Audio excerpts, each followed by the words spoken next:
you think the public's reaction was to the Connors? You know, that's a really interesting thing that some college students will be studying in 5 to 10 years. I don't know. It's such an interesting time in our country right now.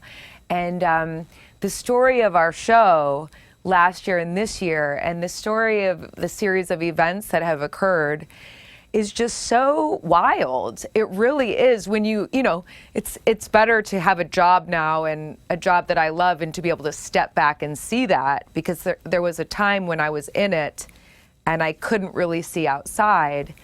But I think, you know, there are people that are angry and really emphatic that Roseanne's not on the show. And then there are people who say it's a relief that she's not on the show. And then there are people who just love the Connors and are just going to be with us forever, I feel.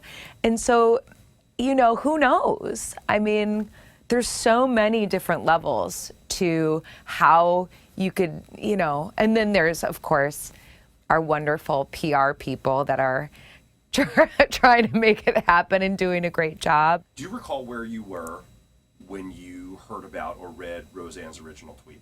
Oh, absolutely. I was in my apartment, and, you know, usually I have my little ritual where I'll get up and get a coffee and turn on some jazz and sit at my computer. And I remember sitting at my computer and just seeing the media around it, and just feeling paralyzed. I felt paralysis. And then I managed to pick up the phone and text Sarah, we're screwed, because I just felt like I couldn't see any way around what that was. And I was also just saddened and just shocked. I was shocked. And then I just kind of remember the next 2 or 3 hours just walking around. I couldn't, you know, meanwhile I was flooded with calls, flooded with texts, flooded with emails. And I just was walking around and just thinking, this is gonna crumble. All of this is gonna crumble. And then it did. And it was just so surreal and shocking and sad. And then it just kept going. It just kept going. You can't say that. And the thing that really continues to baffle me is I mean, it is, you know, whatever you want to call it, it is racist.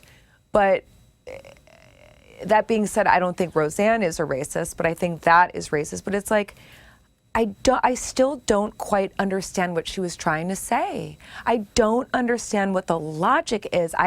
No one's explained to me what it was supposed to mean, and I felt so confused by that. I really did. I guess I have a mind that even if I don't understand something, I try to find the logic in it somehow, or the connect, and I just still don't find it. Are you in touch with Roseanne? Have you been in touch with her since that happened? I haven't been in touch with her, no. She said her character's death added an unnecessary, grim, and morbid dimension. I thought it was real, to be honest. But what did you think?